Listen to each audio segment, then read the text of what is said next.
నమస్కారం ఘంటారావానికి స్వాగతం ముందుగా ప్రధానాంశాలు సీఎం జగన్ కు పట్టణ విశాఖ ఉక్కు గోడు గట్టిగా ప్రశ్నించడం లేదని ఉత్తరాంధ్ర నేతల ఆగ్రహం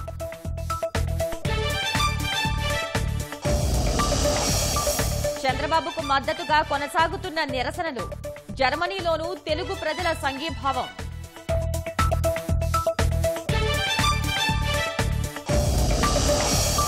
కృష్ణా జిల్లా మోపిదేవి మండలంలో దారుణం దొంగతనం నెపంతో ఎస్టీ యువతిపై వైకాపా నేతల దాడి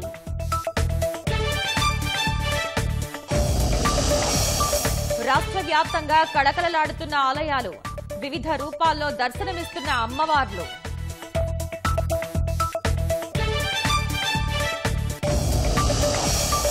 దేశ రాజధానిలో మళ్లీ మొదలైన శీతాకాల కష్టాలు ఢిల్లీలో 306కు పడిపోయిన వాయు నాణ్యత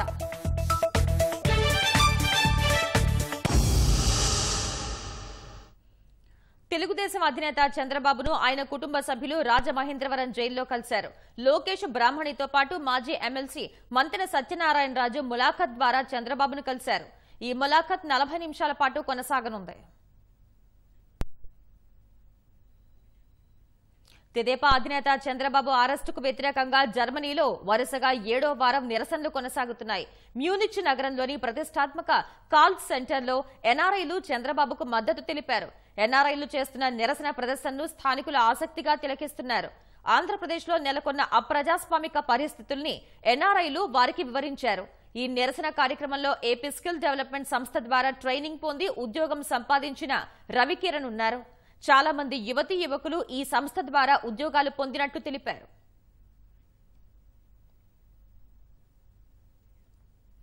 విశాఖ ఉక్కు ఆంధ్రుల హక్కు అంటూ నినదిస్తున్న ముఖ్యమంత్రి జగన్ పట్టించుకోవటం లేదు. వినిపించినా వినిపించనట్లు వ్యవహరిస్తున్నారు. ఎన్నికల సమయంలో స్టీల్ ప్లాంట్ కార్మికుల పోరాటానికి మద్దతు అంటూ పాదయాత్రలు లేఖలు పేరిట హడావిడి చేసిన వైకాపా నాయకులు ప్రస్తుతం నోరెత్తితే ఒట్టు. 4.5 కేంద్రంపై జగన్ ఎలాంటి ఒత్తిడి తీసుకురాలేదు. ఎంపీలతో కలిసి గట్టిగా ప్రశ్నిస్తే ప్రైవేటీకరణ ఆగదా? నగర్నార్ స్టీల్ ప్లాంట్ విషయంలో కేంద్రం వెనక్కి తగ్గలేదా అన్న ప్రశ్న ఉత్తరాంధ్ర వాసుల నుంచి వ్యక్తమవుతోంది. జగన్ది మాత్రం తుక్కు సంకల్పంగా మిగిలిపోతోంది. ఉత్తరాంధ్ర అభివృద్ధిలో కీలక భూమిక పోషిస్తున్న విశాఖ ఉక్కు కష్టాల్లో ఉంటే రిషికొండలో రాజభవంతి ఏర్పాటులో నిమగ్నమైన ముఖ్యమంత్రి జగన్ తీరు స్టీల్ ప్లాంట్ ఊపిరి తీస్తోంది. 25 మంది ఎంపీలను గెలిపిస్తే కేంద్రం మెడలు వంచుతామంటూ ఎన్నికల ముందు బీరాలు పలికిన జగన్ ఉక్కు విషయంలో కేంద్రంపై ఒక్కసారైనా ఒత్తిడి తీసుకురాలేదు. ప్రతి పార్లమెంటు సమావేశంలోనూ కంటితుడుపుగా ఎవరో ఒకరు స్టీల్ ప్లాంట్ గురించి ప్రశ్న వేస్తే ప్లాంట్ను అమ్మేస్తాం, ఇందులో వెనకడుగు లేదు అనే రీతిలో కేంద్ర మంత్రి సమాధానమివ్వడం అలవాటుగా జరిగిపోతుందంతే. కేంద్రాన్ని గట్టిగా ప్రశ్నించడానికి సొంత అవసరాలు మొహమాటాలు అడ్డొచ్చాయని కుంటే కనీసం రాష్ట్ర ప్రభుత్వం చేయాల్సిన సాయం కూడా ఎందుకు చేయడం లేదని జనం ప్రశ్నిస్తున్నారు.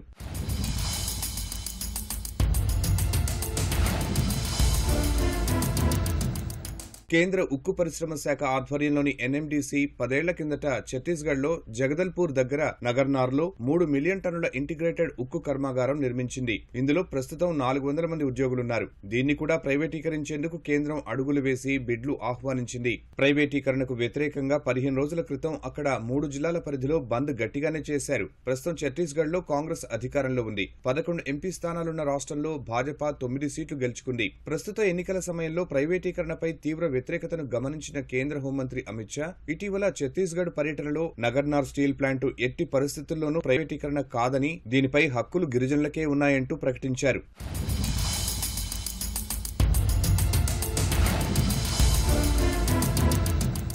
తమిళనాడులో సేలం స్టెయిన్లెస్ స్టీల్ కర్మాగారాన్ని అమ్మేయాలని 2002లో అప్పటి కేంద్ర ప్రభుత్వం నిర్ణయించింది.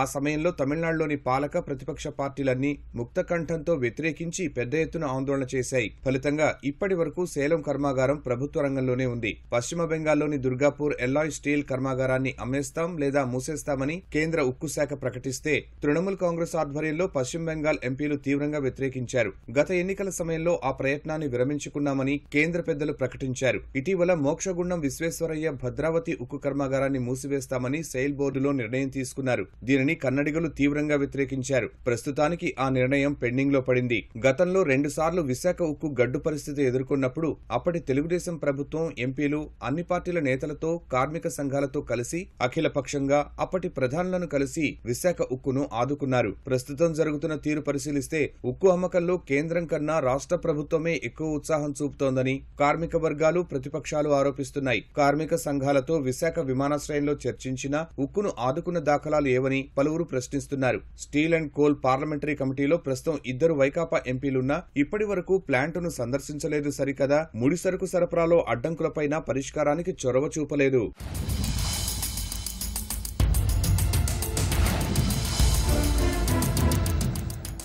ఆర్థిక సంక్షోభంలో అల్లాడుతున్న విశాఖ ఉక్కుకు రాష్ట్ర ప్రభుత్వం తన పరిధిలోనైనా కనీస సాయం చేయడానికి మీనమేషాలు లెక్కిస్తోంది. ప్లాంటుకు నెలకు 500 కోట్ల చొప్పున 2,000 కోట్ల రూపాయల ఆర్థిక సాయం అందించి బదులుగా ప్రభుత్వ పథకాలకు అవసరమైన ఉక్కు తీసుకోండి అని ప్లాంటు అధికార కార్మిక సంఘాలు విన్నవించాయి. స్టీలు కొనుగోలుకు జిల్లా స్థాయి పరిశ్రమల శాఖ అధికారిని నియమించి నివేదిక ఇవ్వాలని కంటితుడుపుగా ఆదేశాలిచ్చి సరిపెట్టేశారంతే. ఎన్నికలు జరుగుతున్నాయంటే విశాఖ ఉక్కు ఉద్యమాన్ని వైకాపా నేతలు ప్రచారాస్త్రంగా ఉపయోగించుకున్నారు. మేము అధికారంలోకి రాగానే పరిశ్రమకు అవసరమైనప్పుడు ముడిసరుకు విషయంలో ఒడిశా, ఛత్తీస్గఢ్ ప్రభుత్వాలతో మాట్లాడి సమస్య పరిష్కరిస్తామని పాదయాత్ర సమయంలో జగన్ హామీ ఇచ్చారు. పార్టీ అధికారంలోకి వచ్చాక ఇప్పటి వరకు ఆ దిశగా అడుగులే పడలేదు. జీవీఎంసీ ఎన్నికల సమయంలో ఎంపీ విజయసాయిరెడ్డి ప్రైవేటీకరణ వ్యతిరేకిస్తూ స్టీల్ ప్లాంట్ గేటు వరకు పాదయాత్ర చేసి హడావిడి చేశారు. ప్రైవేటీకరణకు వ్యతిరేకంగా 120 మంది ఎంపీలతో సంతకాలు చేయించి మోదీకి లేఖ పంపామంటూ ఈ ఏడాది జరిగిన పట్టభద్రుల ఎమ్మెల్సీ ఎన్నికల సమయంలో వైకాపా సమన్వయకర్త వైవి సుబ్బారెడ్డి ఓట్ల కోసం పావులు కదిపారు. ఇప్పుడు మళ్లీ ఎన్నికల ముందు ఉత్తరాంధ్ర వెనుకబాటుతనం పేరుతో హడావిడి ఆరంభించారు. ప్రతిపక్ష నాయకుడిగా ఉన్నప్పుడు అప్పుల విషయంలో జగన్ మామూలుగా ఆందోళన వ్యక్తం చేయలేదు. నిబంధనలకు లోబడి ఎఫ్ఆర్బీఎంలో 3% వరకు మాత్రమే రాష్ట్రం అప్పులు తీసుకోవచ్చని నాటి చంద్రబాబు సర్కార్ అంతకు మించి చేస్తోందంటూ చెప్పుకొచ్చారు. ఇది ప్రభుత్వమా, ప్రైవేట్ రంగ సంస్థ? పబ్లిక్ డిపాజిట్లను ఇష్టారాజ్యంగా వాడుకునే అధికారం ప్రభుత్వానికి ఎక్కడిదంటూ నిలదీశారు. కానీ జగన్ పాలనలో రాష్ట్ర ఆర్థిక వ్యవస్థ దారుణ స్థితిలో ఉంది. 2023-24 ఆర్థిక సంవత్సరం తొలి 5 నెలలకు కాగ్ వెల్లడించిన లెక్కల్ని చూస్తే రాష్ట్ర ఆర్థిక పరిస్థితి అత్యంత ఆందోళనకర స్థితిలో ఉంది. అప్పులు చేసినా సరే ప్రభుత్వ ఉద్యోగులకు జీతాలు ఇవ్వలేని దుస్థితిలోకి ప్రభుత్వం కూరుకుపోయింది. నాడు ప్రతిపక్షంలో ఉన్నప్పుడు రాష్ట్ర ఆర్థిక పరిస్థితిపై పెడబొబ్బలు పెట్టిన జగన్, బొగ్గన రాజేంద్రనాథ్ రెడ్డి అధికారంలోకొచ్చాక పట్టాలు తప్పించేశారు. ప్రతిపక్షంలో ఉన్నప్పుడు ఒక మాట, అధికారం అనుభవిస్తూ మరో మాట చెబుతున్నారు. ఈ ఆర్థిక సంవత్సరంలో తొలి 5 నెలల కాలంలో 37,326.72 కోట్ల రూపాయల మేర రెవెన్యూ లోటు ఏర్పడింది. అంటే రాష్ట్ర రెవెన్యూ రాబడి కన్నా ఖర్చులు అంతమేర ఎక్కువగా ఉన్నాయి. రాష్ట్ర బడ్జెట్లో ఆర్థిక సంవత్సరం మొత్తం మీద 12 నెలల కాలానికి ఎంత రెవెన్యూ లోటు ఉంటుందని అంచనా వేశారో ఆ మొత్తం ఎప్పుడో దాటిపోయింది. తొలి 5 నెలల్లోనే రెవెన్యూ లోటు రాష్ట్ర ఆర్థిక పరిస్థితిని ఉక్కిరిబిక్కిరి చేసేలా మారింది.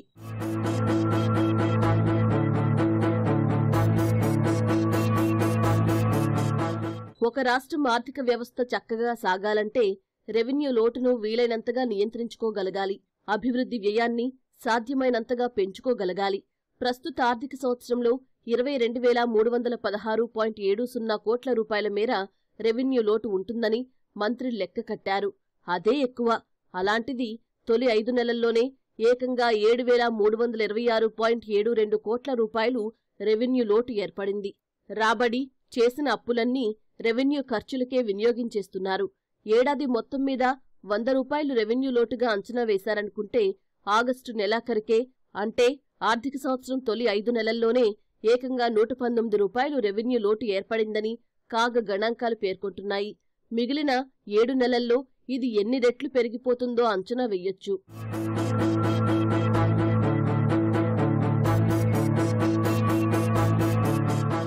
రాష్ట్ర ప్రభుత్వం తెలియజేసిన సమాచారం ప్రకారం ఆగస్టు నెలాఖరు వరకు ఆర్థిక పరిస్థితి ఎలా ఉందో కాగ్ లెక్కలు వెల్లడించింది. తొలి 2 నెలల్లోనే రాష్ట్ర ప్రభుత్వానికి వచ్చిన రెవెన్యూ రాబడి 70,330.55 కోట్ల రూపాయలు. అదే రెవెన్యూ ఖర్చు చూస్తే ఏకంగా 1,07,657.26 కోట్ల రూపాయలుగా ఉంది. ఇతర కార్పొరేషన్ల ద్వారా అప్పులు చేసి రెవెన్యూ ఖర్చులకు వినియోగిస్తున్న మొత్తము పరిగణలోకి తీసుకుంటే రెవెన్యూ లోటు తీవ్రత ఇంకా ఎక్కువ ఉంటుంది. రాష్ట్ర ప్రభుత్వ పథకాలు సహా ఇతర అవసరాలకు అనేక రూపాల్లో నిధులను సమీకరించి వెచ్చిస్తున్నారు. ఆ అప్పులను రాష్ట్ర బడ్జెట్ నుంచే తీర్చాల్సి వస్తోంది.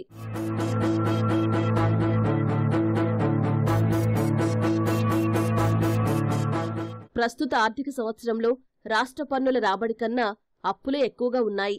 తొలి 5 నెలల్లో పన్నుల రూపేణా 48,942.38 కోట్ల రూపాయలు రాగా అప్పు 53,557 కోట్ల రూపాయలుగా ఉంది.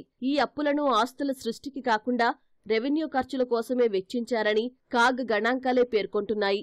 కార్పొరేషన్ల ద్వారా తీసుకున్న రుణాలను ప్రభుత్వం రహస్యంగా ఉంచుతోంది. అవి కూడా కలిపితే మొత్తం ద్రవ్యలోటు మరింత పెరిగిపోతుంది.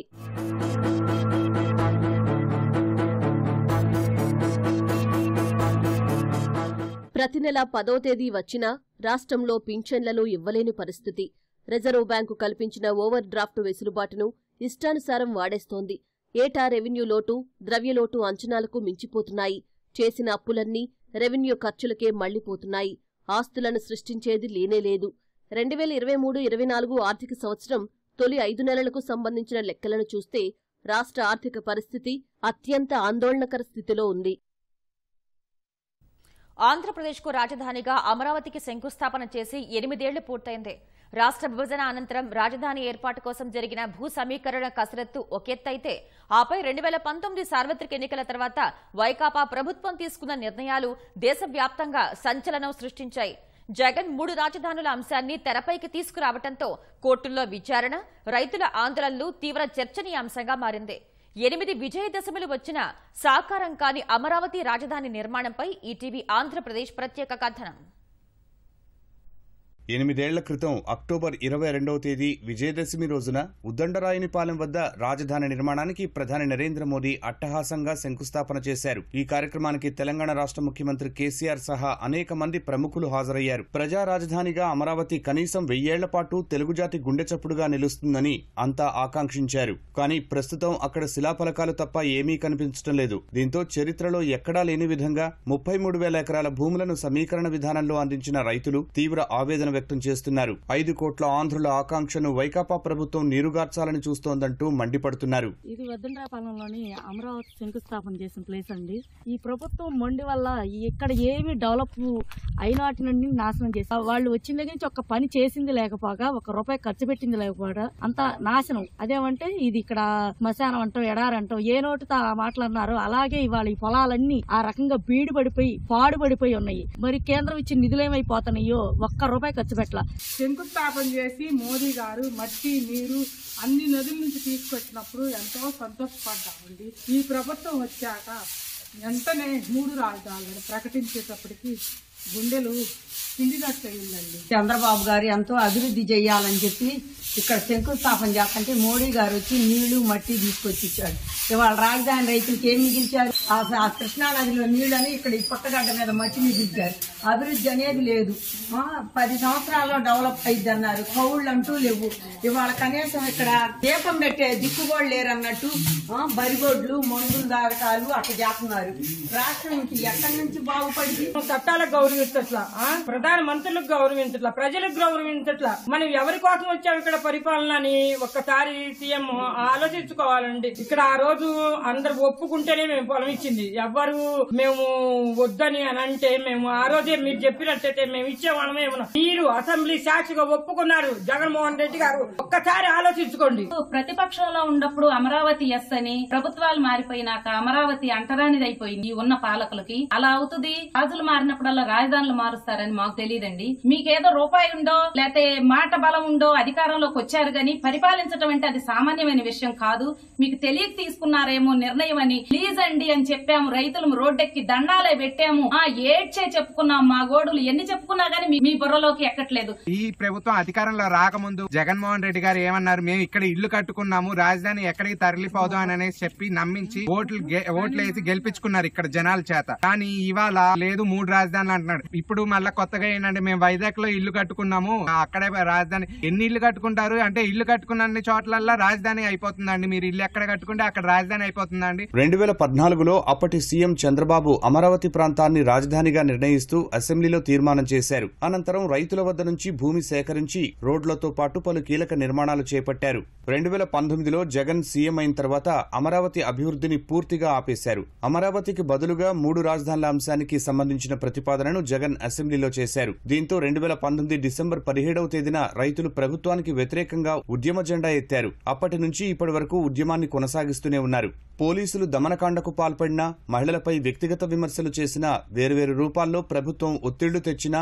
ఒక్క అంగుళం కూడా వెనక్కి తగ్గకుండా నిరసనలు చేస్తూనే ఉన్నారు. పాదయాత్రలు, ఆందోళనలతో దేశమంతా తమ వైపు తిరిగి చూసేలా చేశారు. రాజధాని మార్చే అధికారం రాష్ట్ర ప్రభుత్వానికి లేదని హైకోర్టు ఆదేశించడంతో ఊపిరి పీల్చుకుందామనుకున్నారు. కానీ జగన్ సర్కార్ హైకోర్టు నిర్ణయాన్ని పట్టించుకోలేదు. దీంతో రైతులు సుప్రీంకోర్టులో అప్పీల్ చేశారు. ఇప్పుడు అమరావతి అంశం సర్వోన్నత న్యాయస్థానంలో ఉంది. వైకాపా ప్రభుత్వం అధికారంలోకి వచ్చాక అమరావతిలోని నిర్మాణాలు ఎక్కడికక్కడ ఆపేయడంతో అక్కడ దారుణమైన పరిస్థితులు నెలకొన్నాయి. కోట్లు ఖర్చు చేసి నిర్మించిన భవనాలు వృధాగా పడి ఉన్నాయి. కేంద్ర ప్రభుత్వ సంస్థలకు స్థలం కేటాయించినా అక్కడ మౌలిక వస్తువులు లేక వారు నిర్మాణాలు ప్రారంభించలేదు. నిర్మాణాలు ప్రారంభించిన సంస్థలు మధ్యలోనే ఆపేశాయి. అమరావతిలో రైతులకు ఇచ్చిన ప్లాట్లను అభివృద్ధి చేయలేదు. 19 గ్రామాలతోనే అమరావతి నగరపాలక సంస్థ అన్నారు. ఆ తర్వాత అమరావతి మున్సిపాలిటీ అన్నారు. వాటి కోసం ప్రజాభిప్రాయ సేకరణ జరిపారు. రైతులంతా ఐకమత్యంతో వీటిని ఎదుర్కొన్నారు. 29 గ్రామాలతో కూడిన అమరావతిని రాజధానిగా కొనసాగించాలని, ఎలాంటి మార్పులకు అంగీకరించేది లేదని ఏకగ్రీవ తీర్మానాలు చేశారు. అమరావతి ప్లాన్ ని విచ్ఛిన్నం చేయాలనే ఉద్దేశంతో వైకాపా ప్రభుత్వం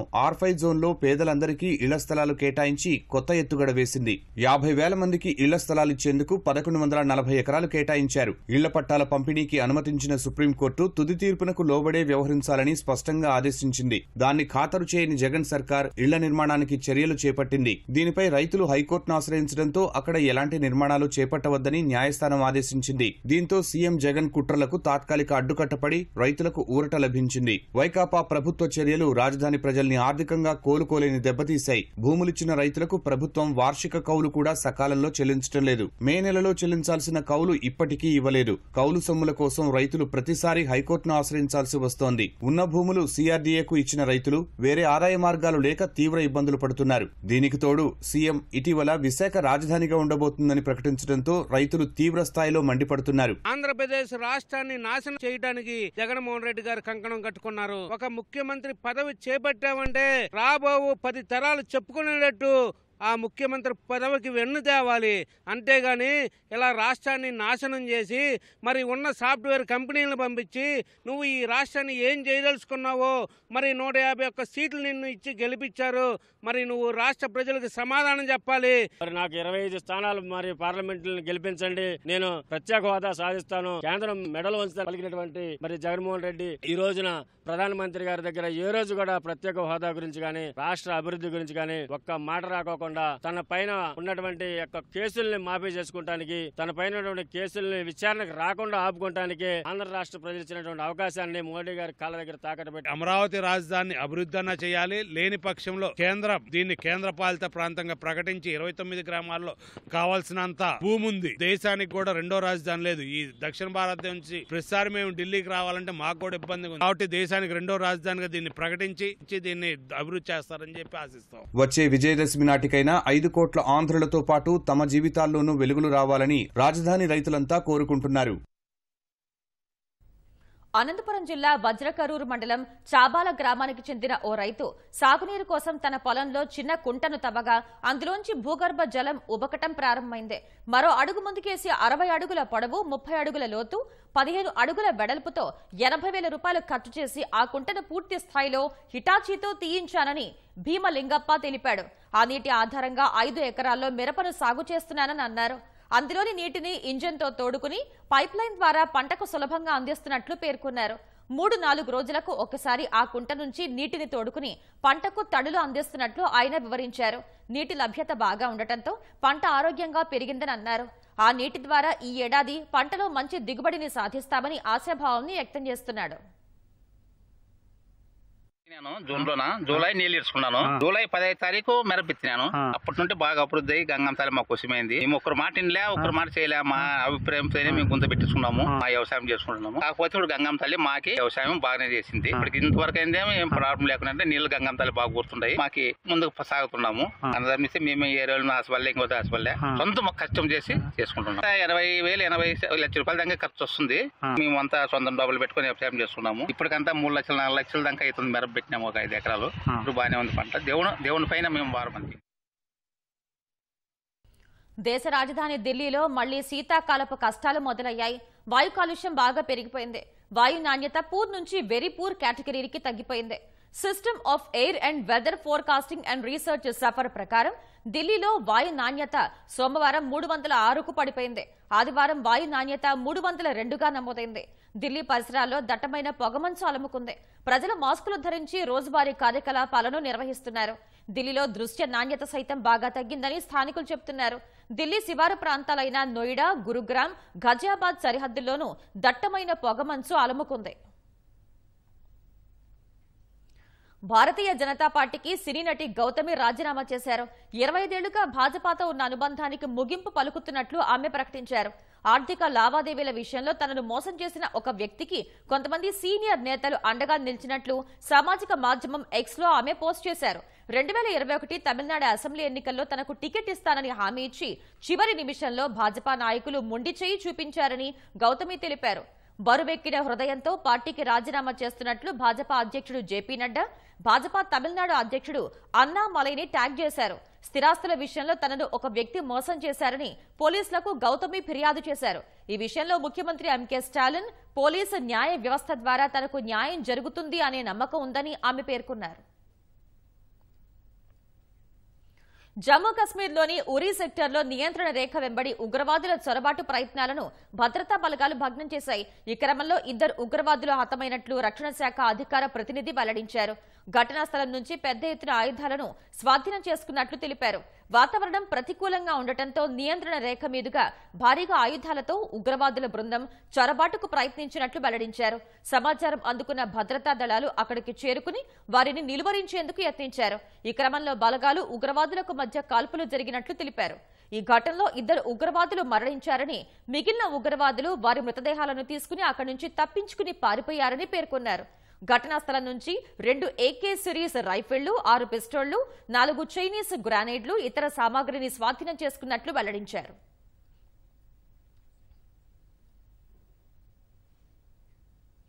ప్రపంచ 3 ప్రసిద్ధ మతాలకు పవిత్ర స్థలంగా విరాజిల్లుతున్న జెరూసలేం ప్రస్తుతం యాత్రికులు లేక వెలవెలపోతోంది. ఎప్పుడూ జనాలతో కిటకిటలాడే ఈ నగరం ఇప్పుడు ఎడారిని తలపిస్తోంది. హమాస్ పై ఇజ్రాయెల్ యుద్ధం ప్రకటించడం జెరూసలేంలో నిశ్శబ్ద వాతావరణం నెలకొనేలా చేసింది. ఫలితంగా ప్రపంచ స్థాయి పర్యాటక స్థలమైన జెరూసలేంలో వ్యాపారాలు పూర్తిగా స్తంభించిపోయాయి. వ్యాపారాలు లేక ప్రజల పరిస్థితి దయనీయంగా మారింది. ప్రపంచంలో ఎంతో చారిత్రాత్మకమైన ప్రముఖ నగరంగా విరాజిల్లుతోన్న జెరూసలేం ఇప్పుడు ఎడారిని తలపిస్తోంది. ఇజ్రాయెల్పై అక్టోబర్ 7న జరిగిన హమాస్ దాడితో ఒక్కసారిగా ప్రపంచం ఉలిక్కిపడింది. తర్వాత ఇజ్రాయెల్ ప్రతిదాడిలో గాజా దద్దరిల్లుతోంది. అయితే ఈ ప్రభావం నేరుగా జెరూసలేం పైన పడింది. ఈ పరిస్థితుల వల్ల ఈ నగరానికి సందర్శకులు రావడం పూర్తిగా ఆగిపోయింది. ఉన్నవారు కూడా ముందు జాగ్రత్తతో ఈ నగరాన్ని విడిచి వెళ్లిపోయారు. ఫలితంగా నగరంలో పర్యాటకులు లేక, వ్యాపారాలు జరక్క, దుకాణాలన్నీ మూతపడ్డాయి.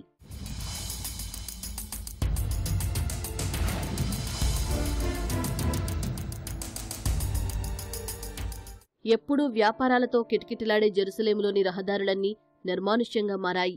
స్థానికులే అప్పుడప్పుడు అవసరాల కోసం బయటకు వస్తున్నారు తప్ప మరెవరూ కనిపించట్లేదు. ఇజ్రాయేలీలే కాక పాలస్తీనా పౌరులు కూడా ఇక్కడ వ్యాపారాలు నిర్వహిస్తూ ఉంటారు. ప్రస్తుతం వారందరి జీవనోపాధి పూర్తిగా దెబ్బతింది.